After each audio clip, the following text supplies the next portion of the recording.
Uno, dos, tres. Buenos días. El día de hoy mi persona Adrián Carballo y mi compañero José Solís López les vamos a presentar nuestro trabajo de investigación de elementos de biosistemática. El tema de nuestra investigación es acerca de la conservación de los hongos Bacillus cubensis y Amanita muscaria y sus efectos en la salud humana.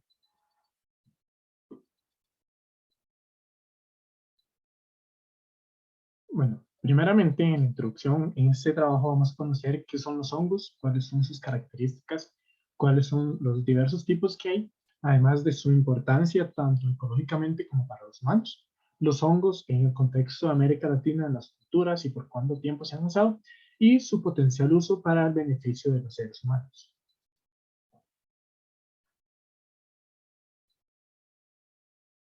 Bueno, primeramente tenemos que entender qué son los hongos.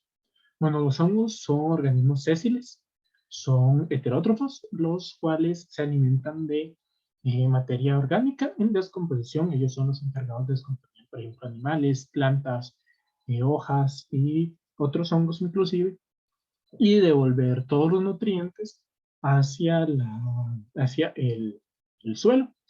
Bueno, se alimentan descomponiendo los organismos vivos.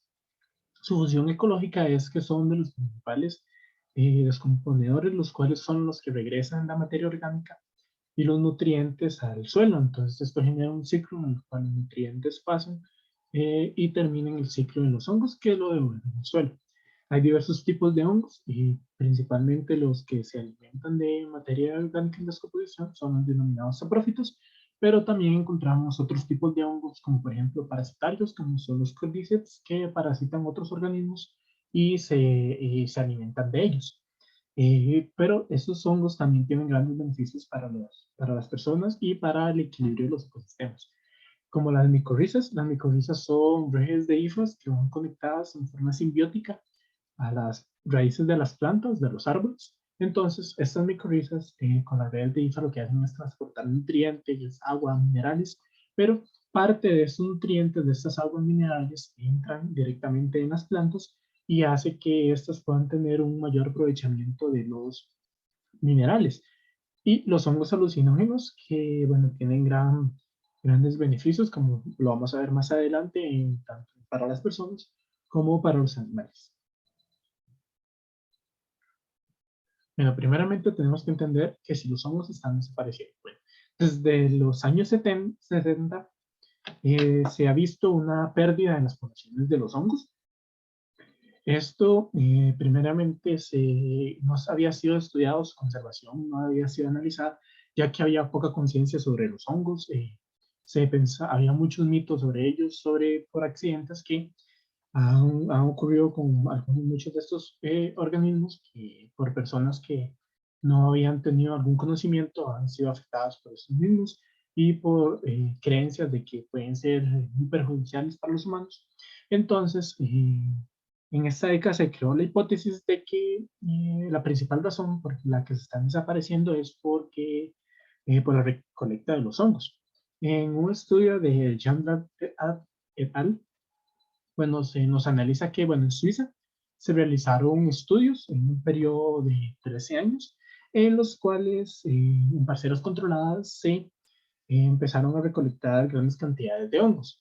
Aquí se pudo demostrar que los hongos, que estas recolectas no estaban siendo las causantes de que las poblaciones de los hongos desaparecieran, sino más bien que esto beneficiaba al esparcimiento de los hongos, ya que, bueno, estos hongos se distribuyen por medio de esporas y al recolectarlo las esporas podían ser distribuidas. Principalmente se encontró que uno de los principales efectos por los cuales se están perdiendo los hongos es el cambio en el pH del suelo, lo que afecta a las composiciones químicas de los organismos y los hace morir. Y también el aumento de la materia orgánica. Esto quiere decir que cuando en una zona donde haya hongos, la materia orgánica es más de la que este hongo puede descomponer, este hongo se satura y finalmente acaba muy bien.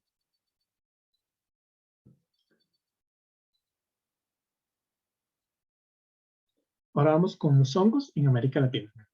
Los hongos se han utilizado desde tiempos precolombinos, principalmente en las culturas antiguas, con el propósito de, bueno, rituales chamánicos, espirituales, y con el propósito de, pues, de alucinógenos. Entre los principales encontramos los mayas, los cuales junto con los totonacas y los huastecas y los aztecas utilizaban, por ejemplo, el Pesirovis cubensis para que para hacer los diversos rituales chamánicos y sus diversos tributos hacia los dioses.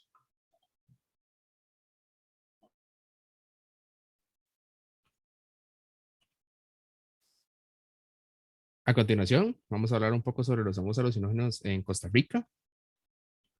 Gracias a Science, en el año 1983 se pudo hacer una recolecta de hongos en todo el territorio nacional, donde se pudieron encontrar muchas especies y principalmente él pudo recolectar 5 hongos alucinógenos que probablemente son los más conocidos y los más utilizados y vistos en Costa Rica, dentro de los cuales está Amanita muscaria.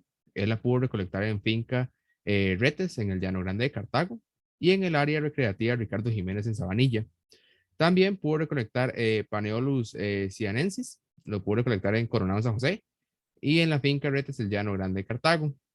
Él pudo recolectar también Psilocybe astecurum en Turrucares de la Juela, y dentro de las demás especies que pudo recolectar a Psilocybe mexicana en Coronado de San José y Psilocybe cuensis en el Jardín de Dota en San José, en Venecia en San Carlos de Alajuela, en Monte de la Cruz en el Bosque Río de la Hoja y en San Isidro de Heredia. Ahora vamos a hablar un poco sobre tal vez dos de las especies más características y más reconocidas de estos hongos, al menos a nivel nacional. El primero es Amanita muscaria, el cual es un hongo muy característico. De hecho, probablemente es el hongo más conocido y el hongo más fotografiado, el cual tiene una apariencia muy curiosa. Él tiene una altura aproximada de unos 15 a 20 centímetros. Tiene un grosor o un radio en la parte superior que puede llegar a los 7.5 centímetros. Tiene un color carmesí muy característico, junto con unas verrugas blancas que lo hacen ver muy bonito. Dentro de sus efectos más conocidos, hay algunos que no son muy agradables. Principalmente produce salivación, produce náuseas, lagrimeo, alteraciones visuales y somnolencia después de su ingesta. Pero sus principales efectos alucinógenos son producidos por el ácido iboténico y por el mucimol. El ácido pasa a ser mucimol a la hora del hongo deshidratarse. Por eso en las culturas antiguas se acostumbraba a deshidratar el hongo. También, a su vez, una de las cosas que se hacía con el hongo, o lo que hacen los riñones en el cuerpo humano y el cuerpo de diferentes animales, es convertir el ácido ibotánico en el mucimol a la hora de producir la orina. Entonces, se utilizaban a diferentes animales o a las personas que consumían el hongo y después de su ingesta se procedía a tomar su orina. Así se evitaban muchos efectos desagradables y simplemente se obtenían los efectos alucinógenos. El ácido botánico se necesita una dosis aproximada de 50 a 100 miligramos para poder obtener un efecto. Sin embargo, el mucimol simplemente se necesita una dosis de 10 a 15 miligramos, lo que hace una comparación de la cantidad que se necesita para poder percibir un efecto alucinógeno bronco. Otro de los hongos también más conocidos en el país es el Psilocybe cubensis. Es un hongo muy característico, muy interesante, debido a que este hongo crece en los pastizales, principalmente donde se encuentra el ganado, debido a que este crece en diferentes tipos de estiércol. El hongo tiene una altura aproximada de 4 a 5 centímetros desde el suelo. Tiene un grosor de 2 milímetros en lo que es el área de su pie, y tiene un color pálido que puede llegar a ser amarillento. Este, Tiene un alcaloide, o este presenta un alcaloide que se llama psilocibina y psilocina. Este alcaloide compite en eficacia directamente con la serotonina del cuerpo humano, que es un neurotransmisor. Por ende, es muy eficiente debido a que ellos en realidad son casi idénticos a esa molécula. Este hongo presenta efectos muy curiosos en el cuerpo humano, como la despersonalización, una despersonalización más fuerte que la que es producida por el LSD. Y no se conoce que este hongo en realidad, o que estos efectos puedan llegar a producir una intoxicación en el cuerpo humano. se produce una sensación suprasensorial, cambios en la afectividad y también una inhibición y extroversión, haciendo mucho más fácil la expresión emocional, y se necesita simplemente una dosis mayor a 0,8 gramos para poder percibir sus efectos.